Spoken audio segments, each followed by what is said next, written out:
स्वागत है राजस्थान जीके की क्लास में। पिछली क्लास में हमने 201 नंबर तक कर लिया था क्वेश्चन। अब चलते हैं 202 नंबर क्वेश्चन पर। अगर आप चैनल पर नए हैं, चैनल को जरूर से सब्सक्राइब कीजिए क्योंकि यहाँ पर आपकी फ्री ऑफ कॉस्ट क्लास चल रही है और इस क्लास में हम करा रहे हैं अधीनस्थ बोर्ड के अब तक जो क्वेश्चन आए हैं एग्जाम में वो हम करा रहे हैं। तो मैं क्वेश्चन को स्टार्ट कर लेता हूँ। पहले क्वेश्चन, उस शासक छत्रप का नाम बताइए जिसने पुष्कर के लोकप्रिय पर्यटन स्थल को नियंत्रित किया। तो वो थे आपके नाहपाना। कौन थे? नाहपाना। अब सुनिए, जो पुष्कर है ये कहाँ पर पड़ता है? अजमेर में। ये पड़ता है अजमेर में। पुष्कर का जो मेला है, पुष्कर का मेला ये बढ़ता है आपका कार्तिक पूर्णिमा को। कार्तिक पूर्णिमा को ये मेला भरता है। पुष्कर का जो मेला है ये राजस्थान का सबसे रंगीन मेला है। रंगीन मेला है, ये बात आपको ध्यान में रखनी है। अगला क्वेश्चन देखिए। अगला क्वेश्चन है, राजस्थान में मेहरानगढ़ का किला कहाँ स्थित है? तो ये कहाँ पर स्थित है? जोधपुर में। ऑप्शन नंबर ए हमारा क्या हो गया है? आंसर हो गया है। अब बात कर लेते हैं मेहरानगढ़ किले के बारे में। मेहरानगढ़ किला, तो मेहरानगढ़ किला है कहाँ पर? जोधपुर में। तो ये आपके जोधपुर में है। जो मेहरानगढ़ का किला है इसका जो निर्माण कराया था, इसका निर्माण कराया था आपका राव जोधा ने।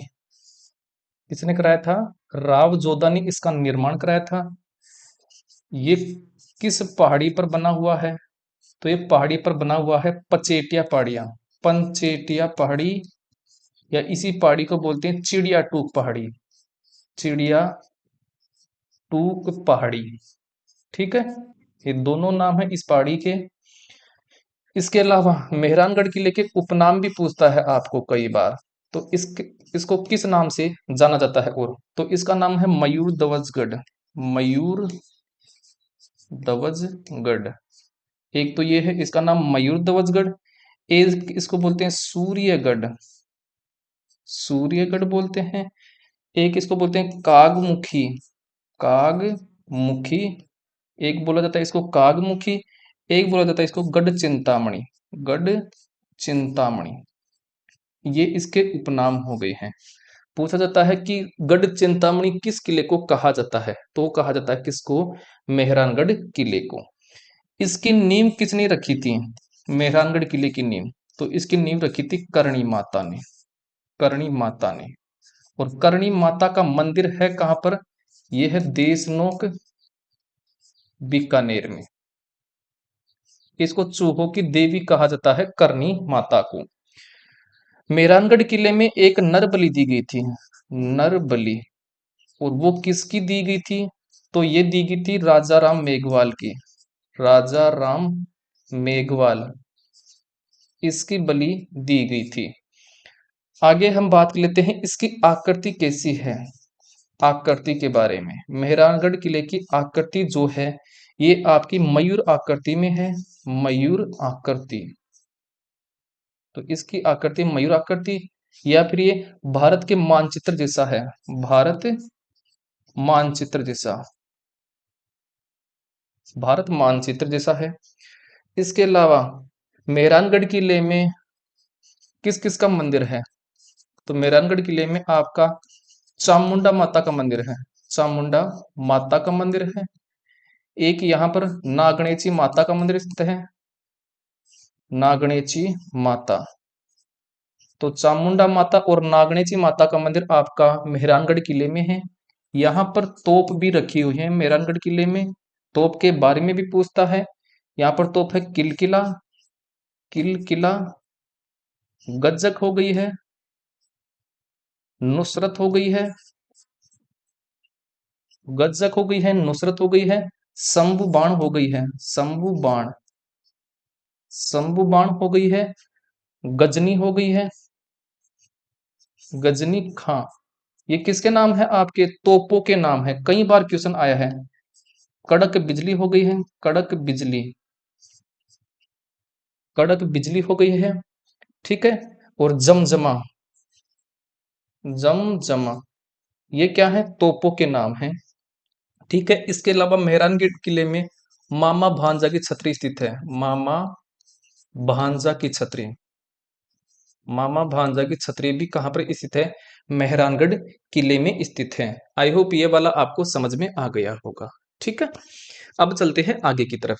आगे देखिए, आगे हमारे पास है राजस्थान के किस शहर में जूनागढ़ किला स्थित है? तो जूनागढ़ का किला आपका कहां पर स्थित है? बीकानेर में। ऑप्शन नंबर डी हमारा क्या हो गया है? आंसर हो गया है। अब बात कर लेते हैं जूनागढ़ किले के बारे में। तो जूनागढ़ किला, पहली बात तो हो गई, ये कहां पर स्थित है जूनागढ़ किला? बीकानेर में। तो ये बीकानेर में है।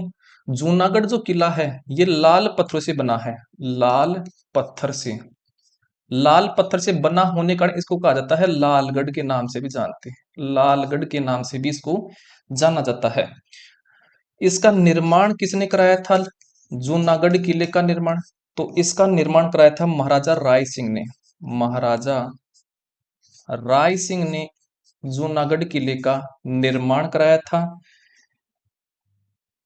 जूनागढ़ किला है, इसका जो प्राचीन नाम है, प्राचीन नाम ये क्या है?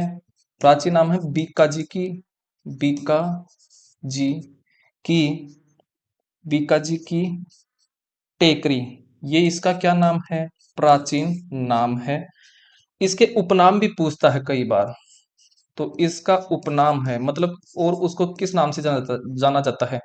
तो इसको कहा जाता है जमीन का जेवर, जमीन का जेवर, ये इसका क्या नाम है? उपनाम है, ठीक है।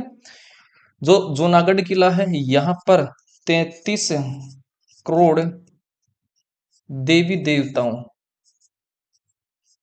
33 करोड़ देवी देवताओं का मंदिर स्थित है, मंदिर स्थित है। कहां पर?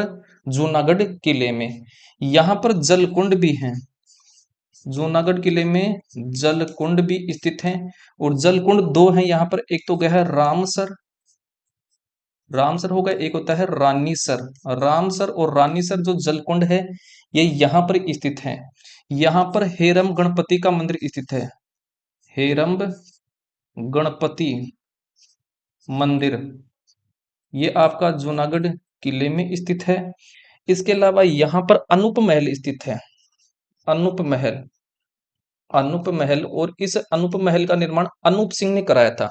इस अनूप महल में बीकानेर शासकों का राज तिलक हुआ करता था, बीकानेर शासकों का राज तिलक हुआ करता था, राज तिलक हुआ करता था किसमें? आपका इस अनूप महल में।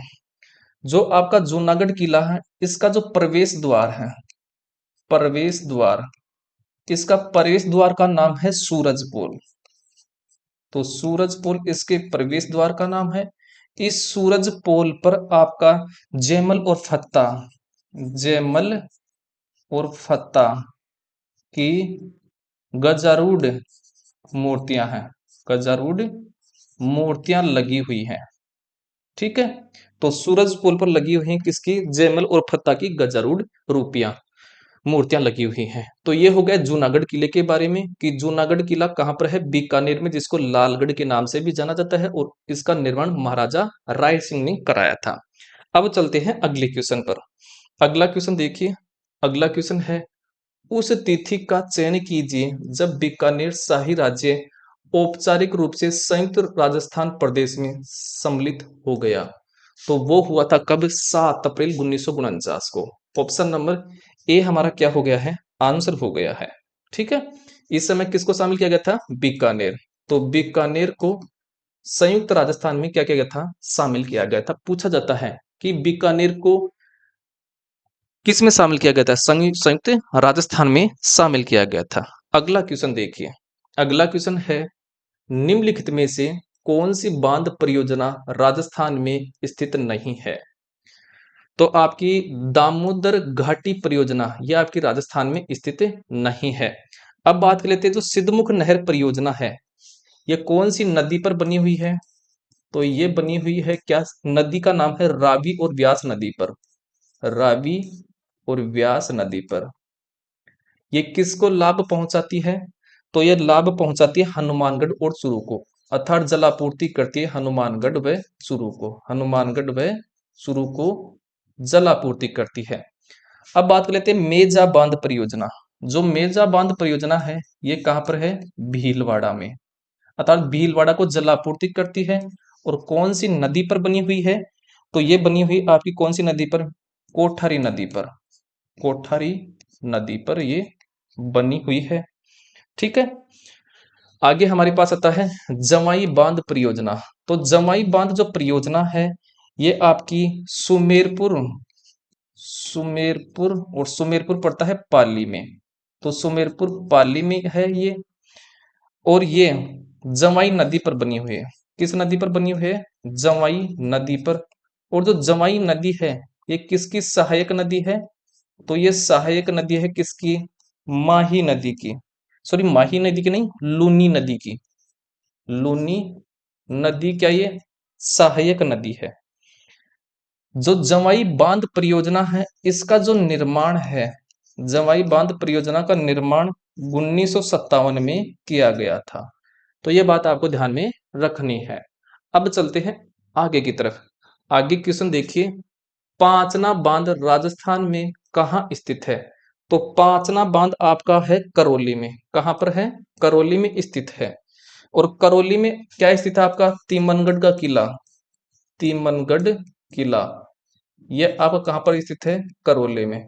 अब बात कर लेता हूं पांचना बांध के बारे में। पांचना बांध, तो पांचना बांध है कहां पर? करौली में स्थित है। तो ये आपका है करौली में स्थित है। और किस नदी पर है ये? गंभीर नदी पर। गंभीर नदी पर है। पांचना बांध इसका नाम क्यों किया गया? क्योंकि पांच नदियों के संगम पर है। तो पांचना बांध पांच नदियों के संगम पर है। पांच नदियों के संगम पर है।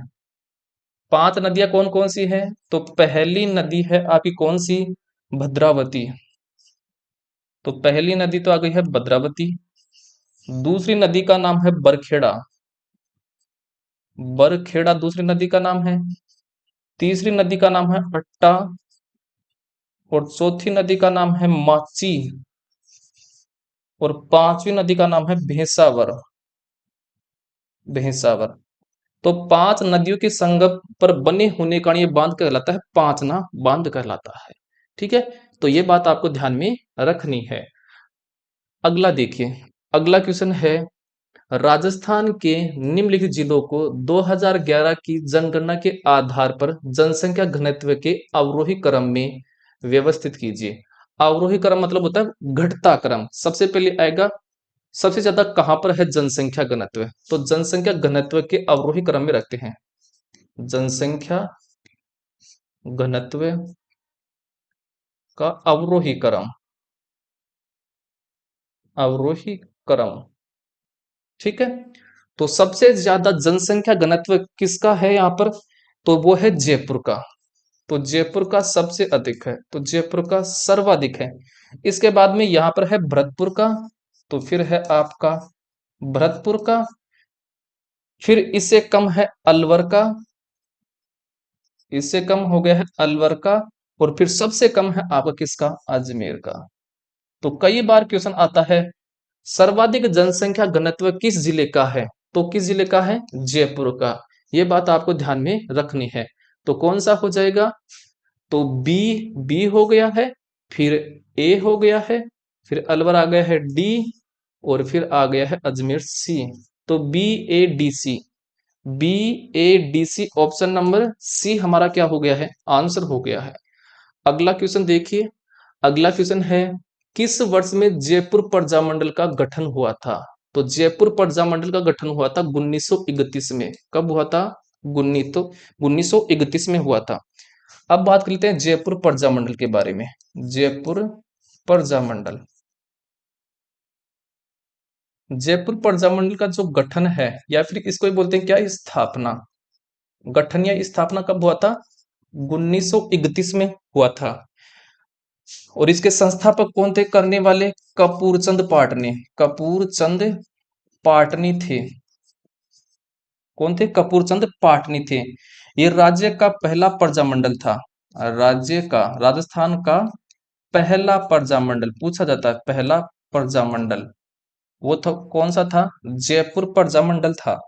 और इसका पुनर्गठन कब हुआ था? दोबारा से गठन। तो पुनर्गठन हुआ था इसका 1936-37 में इसका पुनर्गठन हुआ था।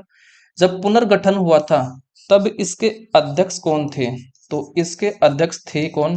जमनालाल, जमनालाल बजाज इसके क्या थे? अध्यक्ष थे। और उपाध्यक्ष कौन थे? तो इसके जो उपाध्यक्ष थे, उपाध्यक्ष थे इसके क्या? चिरंजीलाल मिश्र। चिरंजी लाल मिश्र, ये इसके क्या थे? उपाध्यक्ष थे। और इसका प्रथम अधिवेशन कब बुलाया गया था? तो इसका जो प्रथम अधिवेशन है, प्रथम अधिवेशन ये बुलाया गया था आपका 8 से 9 मई 1938 को। और कहां पर बुलाया गया था? जयपुर में बुलाया गया था इसका प्रथम अधिवेशन। और इस अधिवेशन की जो अध्यक्षता है वो किसने की थी? तो इसकी जो अध्यक्षता है ये की थी जमनालाल बजाज ने। जमनालाल ने, बजाज ने की थी। तो ये बात आपको ध्यान में रखनी है, किसके बारे में? जयपुर प्रजामंडल के बारे में। ठीक है। अगला क्वेश्चन देखिए। अगला क्वेश्चन है, महाराणा प्रताप ने राजस्थान के राजा के रूप में राजगद्दी कब संभाली थी? तो ये इन्होंने जो राजगद्दी है वो संभाली थी 28 फरवरी 1572 को। ऑप्शन नंबर ए हमारा क्या हो गया है? आंसर हो गया है। तो महाराणा प्रताप ने जो राजगद्दी संभाली थी राजा के रूप में वो संभाली थी 28 फरवरी 1572 को। देखिए, अगर आपको ये क्लास अच्छी लग रही है, हमारा कंटेंट अच्छा लग रहा है, तो क्लास को लाइक करना आपकी जिम्मेदारी है, आपका कर्तव्य है। हम आपको फ्री ऑफ कॉस्ट पढ़ा रहे हैं, कोई आपसे रुपया पैसा नहीं ले रहे हैं। अगला क्वेश्चन देखिए। अगला क्वेश्चन है, राजस्थान के प्रसिद्ध लोक रंगमंच का नाम क्या है? तो राजस्थान के प्रसिद्ध जो लोक रंगमंच है वो आपका है क्या? भवाई। भवाई आपका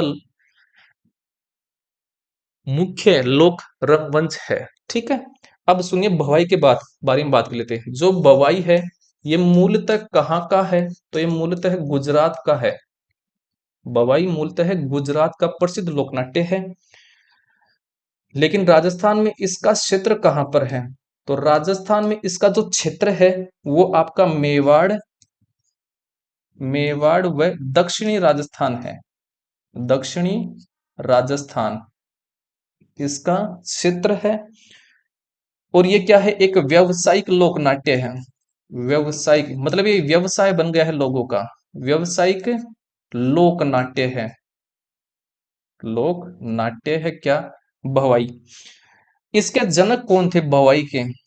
तो भवाई के जो जनक थे, इसके जनक का नाम था बागाजी जाट। बागाजी जाट। और बागाजी जाट हैं कहाँ के? तो ये हैं केकड़ी के रहने वाले। कहाँ के रहने वाले? केकड़ी। और केकड़ी आता है कहाँ पर? जयपुर में आता है। ठीक है। इसके जो प्रसिद्ध कलाकार हैं, प्रसिद्ध कलाकार, इनके प्रसिद्ध कलाकार का नाम है रूप सिंह शेखावत। रूप सिंह शेखावत है। क्या है इनके प्रसिद्ध कलाकार का नाम है रूप सिंह शेखावत। और दयाराम भील है। दयाराम भील, ये हो गए इनके क्या? प्रसिद्ध कलाकार। तो रूप सिंह शेखावत और दयाराम भील ये इनके प्रसिद्ध कलाकार हैं। और महिला कलाकार कौन है इसकी? तो जो महिला कलाकार है, महिला कलाकार वो है कौन? पुष्पा व्यास। पुष्पा व्यास। और जो पुष्पा व्यास है ये रहने वाली कहाँ की है? तो ये रहने वाली है आपकी जोधपुर की। कहाँ की रहने वाली है? जोधपुर की। इसके अलावा एक और महिला है कौन? अस्मिता काला। ये नाम तो आपने सुना होगा, अस्मिता काला।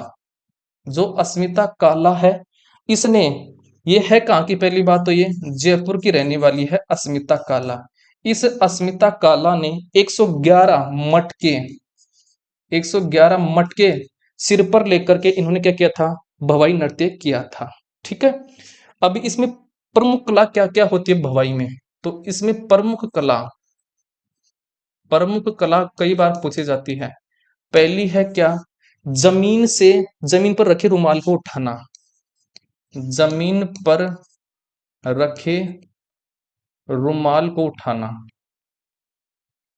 पहला ये हो गया है। दूसरी बात यह है कि ये थाली के किनारों पर नाचते हैं, थाली के किनारों पर नाचना, ये भी इसी क्या है, प्रमुख कला है। इसमें है, तीसरा है रस्सी पर चलना, रस्सी पर चलना, ये भी इनकी क्या है, प्रमुख कला है। और ये करते कैसे हैं, सिर पर मटके लेकर के जमीन जमीन से रुमाल उठाते हैं और सिर पर मटके लेकर ही क्या करते हैं, थाली के किनारों पर नाचते हैं और सिर पर मटके लेकर ही ये क्या करते हैं, रस्सी पर चलते हैं। ठीक है। अब चलते हैं अगले क्वेश्चन पर।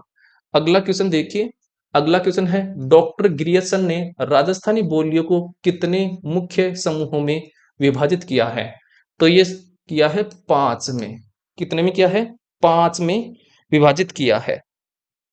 आपकी 5 में इसको सम्मिलित किया गया था। और 5 कौन कौन सी हैं, तो मैं 5 की बोलियों की बात कर लेता हूं। तो पहली है पश्चिमी राजस्थानी, पश्चिमी राजस्थानी, अर्थात पश्चिमी राजस्थान में जो आपकी बोली बोली जाती है उसको बोलते हैं पश्चिमी राजस्थानी। दूसरी है उत्तरी पूर्वी राजस्थानी, उत्तरी पूर्वी राजस्थानी, तो दूसरी हो गई है उत्तरी पूर्वी राजस्थानी।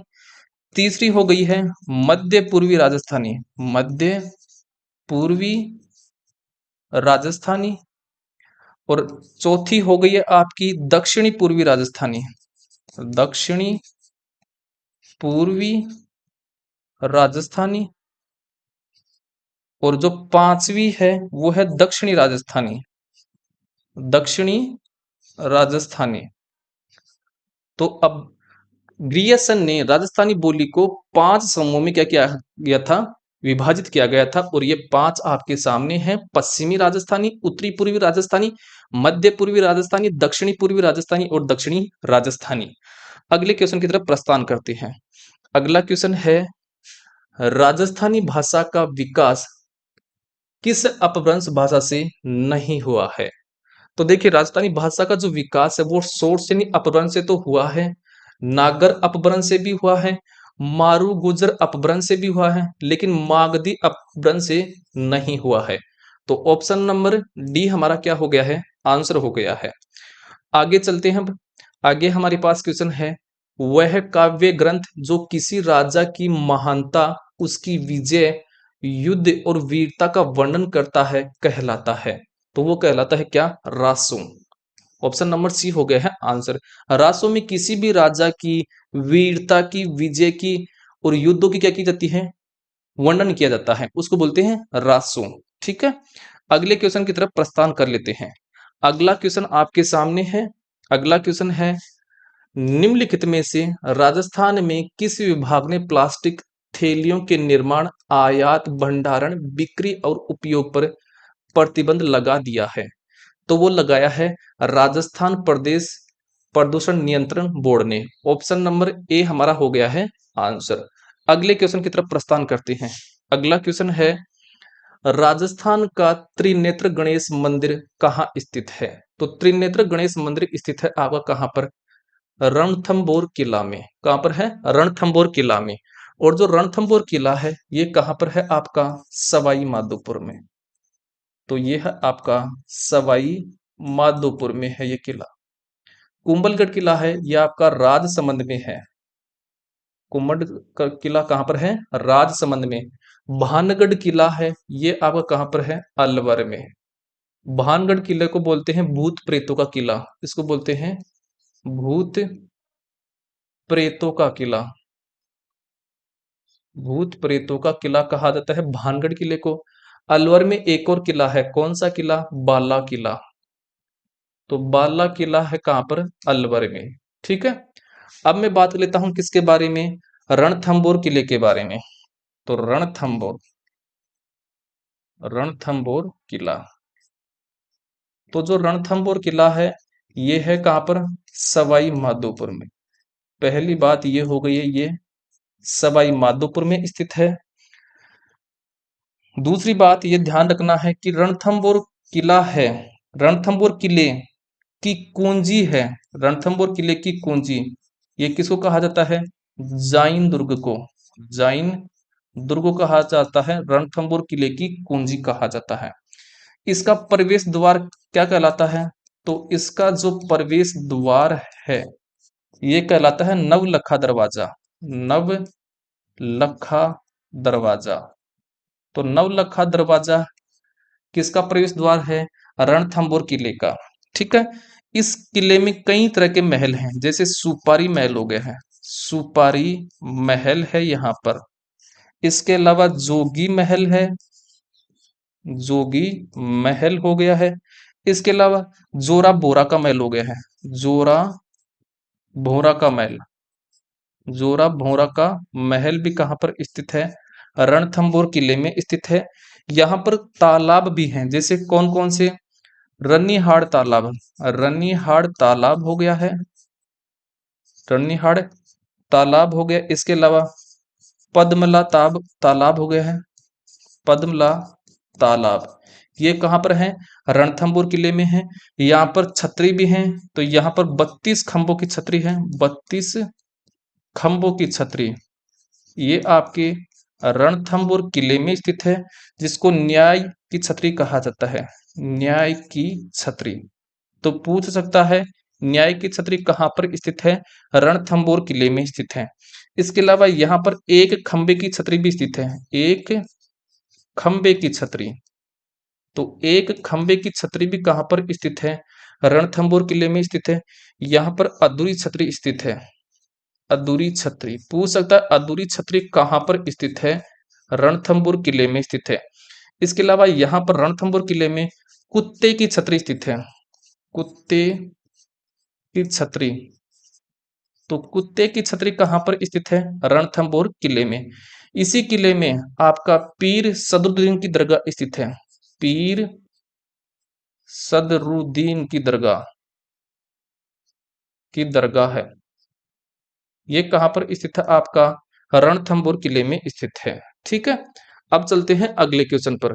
अगला क्वेश्चन देखिए, एसो फॉरेस्ट ब्लॉक शाहपुरा राजस्थान में खालिस्तान के संरक्षण रिजर्व कंजर्वेशन रिजर्व के रूप में विकसित किया गया है। तो वो किया गया था ब्लैक बक के लिए। ऑप्शन नंबर बी हमारा क्या हो गया है, आंसर हो गया है। ठीक है, अब चलते हैं अगले क्वेश्चन पर। अगला क्वेश्चन है, निम्नलिखित में से वनोन्मूलन के कौन कौन से मुख्य कारण हैं, कि वनोन्मूलन क्यों किया जाता है उसका कारण बताना है। पहला है घरों और कारखानों का निर्माण करने के लिए, बिल्कुल घरों और कारखानों का निर्माण करने के लिए वनों को काटा जाता है अर्थात तो वनोन्मूलन किया जाता है। दूसरा है खेती के लिए जमीन का प्रयोग करने के लिए, बिल्कुल ये भी बात भी सही है, खेती करने के लिए भी वनों को काटा जाता है। अगला है वन्य जीवों का संरक्षण करने के लिए, नहीं, जब वनोन्मूलन किया जाएगा तो वन्य जीवों का संरक्षण कैसे होगा, उनका तो क्या हो जाएगा, वो तो परेशान हो जाएंगे, उनके आवास को नष्ट किया जा रहा है वो तो ये तो गलत हो गया है। अगला है फर्नीचर बनाने के लिए, बिल्कुल ये बात भी सत्य है कि वनों की कटाई करने से फर्नीचर भी बनाया जाता है।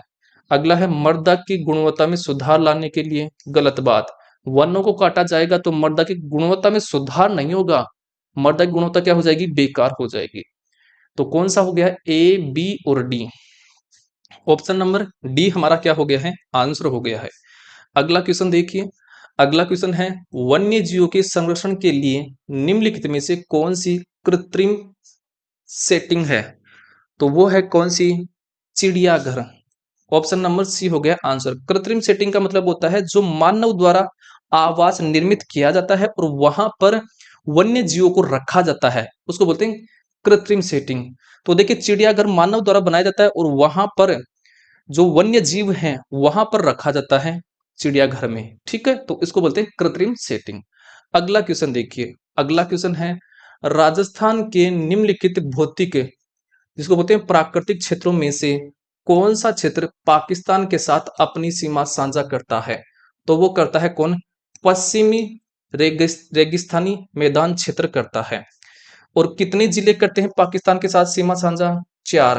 पहला हो जाएगा गंगानगर, दूसरा हो जाएगा बीकानेर, तीसरा है जैसलमेर और चौथा है बाड़मेर। ये 4 जिले साझा करते हैं और ये कौन से क्षेत्र में आते हैं? तो आते हैं पश्चिमी मरुस्थलीय, मरुस्थलीय मैदानी प्रदेश में, मैदानी क्षेत्र में आते हैं। तो इसी तरह भी पाकिस्तान अपनी सीमा साझा करता है। अगला क्वेश्चन देखिए, अगला क्वेश्चन है निम्नलिखित में से राजस्थान का कौन सा क्षेत्र जाखम बांध परियोजना से सिंचाई जल प्राप्त नहीं करता है? तो आपका जो जाखम बांध से नहीं प्राप्त करता है वो है आपका कौन? बीकानेर। क्योंकि बीकानेर जो है वो कौन से क्षेत्र में है? मरुस्थलीय क्षेत्र में आता है। कहां पर आता है? तो बीकानेर जो है ये पश्चिमी पश्चिमी मरुस्थलीय क्षेत्र में शामिल है। और जो जाखम बांध है ये आपके दक्षिणी राजस्थान में जलापूर्ति करता है। दक्षिणी राजस्थान में जलापूर्ति करता है। और दक्षिणी राजस्थान में देखिए चित्तौड़गढ़ आता है, उदयपुर आता है और प्रतापगढ़ आता है। तो जो जाखम बांध है, पहले तो जाखम बांध ये है कहाँ मेन रूप से? तो जाखम बांध है ये आपका प्रतापगढ़ में है। कहां पर है? प्रतापगढ़ में है। और कौन सी नदी पर है ये जाखम बांध? तो ये जाखम नदी पर है। कौन सी नदी पर है? जाखम नदी पर। जो जाखम नदी है ये किसकी सहायक नदी है? तो जाखम नदी ये सहायक नदी है किसकी? माही नदी की। तो माही नदी की है ये सहायक नदी जाखम नदी। ठीक है। इसके अलावा ये किस किस को जलापूर्ति करता है? तो ये जलापूर्ति करता है प्रतापगढ़ को, प्रतापगढ़ को, उदयपुर को और चित्तौड़गढ़ को। इनको ये क्या करता है? जलापूर्ति करता है। अगला क्वेश्चन देखिए, अगला क्वेश्चन है राजस्थान के श्री जानकीलाल भांड जिन्हें 2024 में पद्म श्री पुरस्कार से सम्मानित किया गया खालिस्तान के कलाकार हैं। तो ये कलाकार हैं किसके? बहुरूपिया कला के। ऑप्शन नंबर सी हो गया है आंसर। तो जो जानकीलाल भांड है, जानकी लाल भांड, इनको पद्म पुरस्कार कब दिया गया था? तो इनको जो पद्म श्री जो पुरस्कार दिया गया था,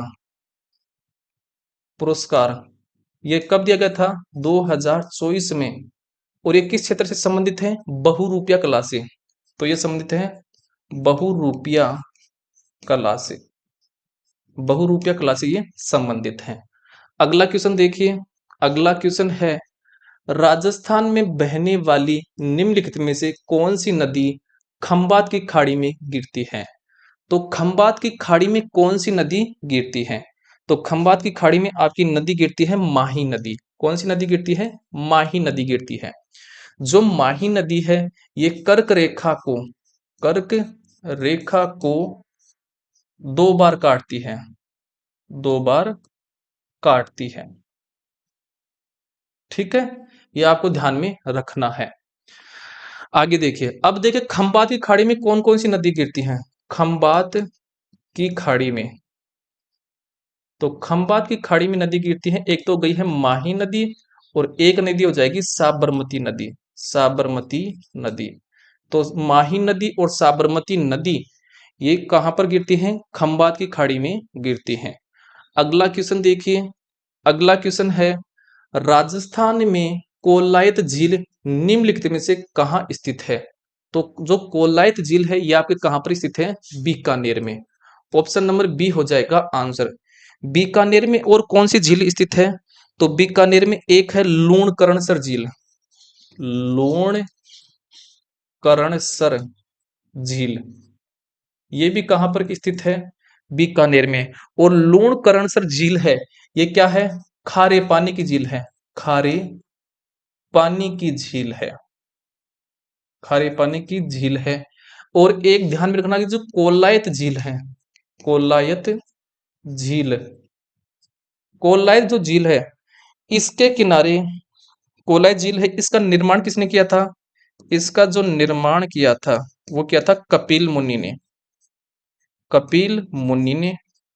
और इसी के किनारे कपिल मुनि का मेला लगता है, कपिल मुनि का मेला,